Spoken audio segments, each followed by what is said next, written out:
Hello, Comp 1. You know, to tell you the truth, I shouldn't be teaching right now. I should be at a wedding reception over there of a former student of mine. Well, we'll get there in a minute. Funny thing is, I was sitting in church and watching him get married, and my mind just kept wandering to things that I wanted to tell you. I think about teaching all the time. I probably need more hobbies. I'll tell you something else weird. I just saw an albino squirrel, for real, with red eyes and everything. On this afternoon, what I want to talk to you about for just a little while is the idea of arrangement, rhetorical arrangement. And I want to tell you how I used to waste students' time in the past when we would approach the subject. I'd walk into my old ancestral classroom, and on the board I would write form versus content. And I would tell my students which is the most important, form or content, in the act of writing an essay, for instance. And they'd argue back and forth, and there would be students that would say, well, what matters are having real ideas, original ideas. And I'd have other students that would say, you know, what it looks like on paper is what matters. You want to have correct form, say MLA format. Towards the end of every one of those periods, this is 15, 20 years ago, they'd all get to the end and we would agree. You can't separate form from content. They go hand in hand. You kind of need them together. And I'm just feeling bad that all those years ago I just didn't cut to the chase and tell my students that. They go hand in hand. I remember one year in particular where I had a bunch of seniors that got completely exhausted by writing essays. Senior year, senioritis, if any of you remember what that's about. And I remember I had a young man in late April named Patrick Dwyer who gave me an essay that had no title, no format, no conventions of paragraphing, and the essay actually started in the middle of a sentence. When I got to the end of the essay, I saw the beginning of that sentence, and the idea being that I was supposed to go back around and read it again, like James Joyce's Finnegan's Wake. So that student came to my office later and said, Mr. Johnson, what did you think of my essay? I said, this is not an essay. He said, well, then what is it?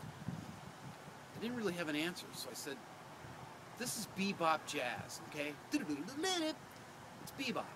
It's not an essay. It's just this free form kind of thing. It doesn't really fulfill anything. Well, the idea of writing non-essays just kind of spread across that entire class. A week later, I picked up one of their last piles of essays, and I observed right away that every single essay was called Disaster in the Snow. Disaster in the snow, disaster in the snow, disaster in the snow, disaster in the snow. And they were doing all kinds of unusual, crazy things teenagers in the spring of the year sometimes want to do. I came to my class and I said, these are not essays. And we actually had an argument about what an essay is. And they were saying things like, why aren't you tired of reading essays? You've been reading them for years. How about some new literary forms? It was a kind of a mutiny, kind of a rebellion. And I remember them kind of getting in my face about it. We were going back and forth and back and forth. And suddenly, I decided to pick one of them out and sort of get in his face. It was a young man named Randy Shue. I heard later that he went on to take a PhD in Stanford's robotics program. And rather desperate, trying to make him think about form and content and their need to be together, hand in hand. I said, listen, young man, I said, kid, I said, someday, Randy, you're going to be in a hotel. Excuse me, not a hotel. I'm in a hotel. You're going to be in a hospital. It's going to be the middle of the night. It's going to be 2 o'clock in the morning. And your wife is going to be just about ready to deliver your first child.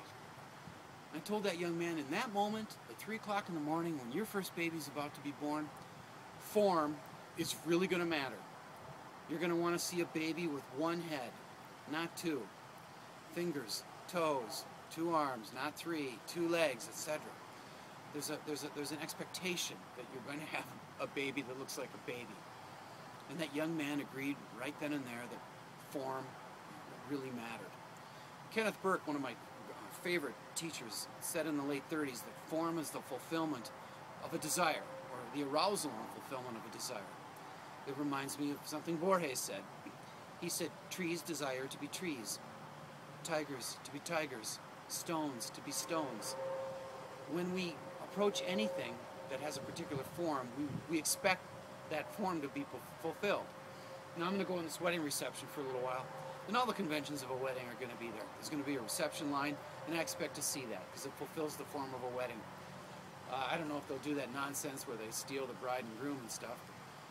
I do know that there's going to come a moment, for instance, where glasses are going to tinkle. Tinkle, tinkle, tinkle, tinkle. We all know what happens then.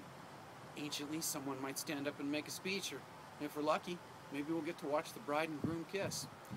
Kind of in the same way, the houses are built with square right angles because it makes sense for sheetrock. Kind of in the same way that these cars in this parking lot here have wheels that go round and round. Form is fulfilled in the effort of making something, and it fulfills our desires. Essays are exactly the same way. When I pick up an essay, I want it to be an essay. When I pick up a sonnet, I want it to have 14 lines. When I pick up a novel, I want it to be long and have different chapters. And I think you know what I'm talking about.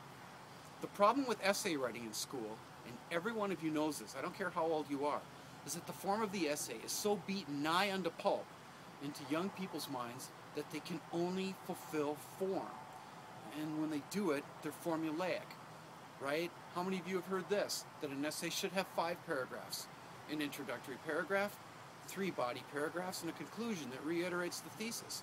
How many times have you heard that? And how many of those did you write in high school?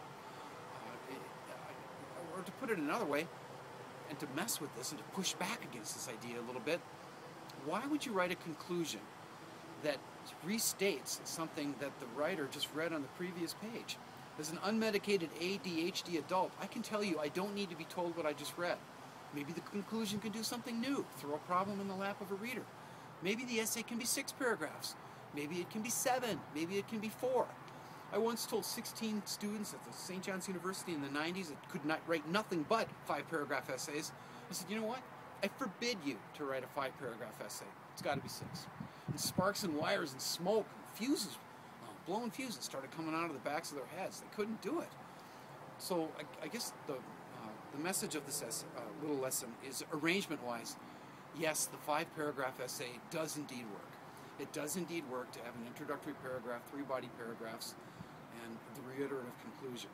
But later on, when we get further into these lessons, I'll tell you about the 5 types of introduction strategies that Aristotle allows for. He also allows for a couple of different conclusion strategies. And those body paragraphs, well, we better interrogate those too. What are they really supposed to do? Bottom line, is it possible for you to have form without being formulaic? I think that's a worthy goal. And I wish you luck with that.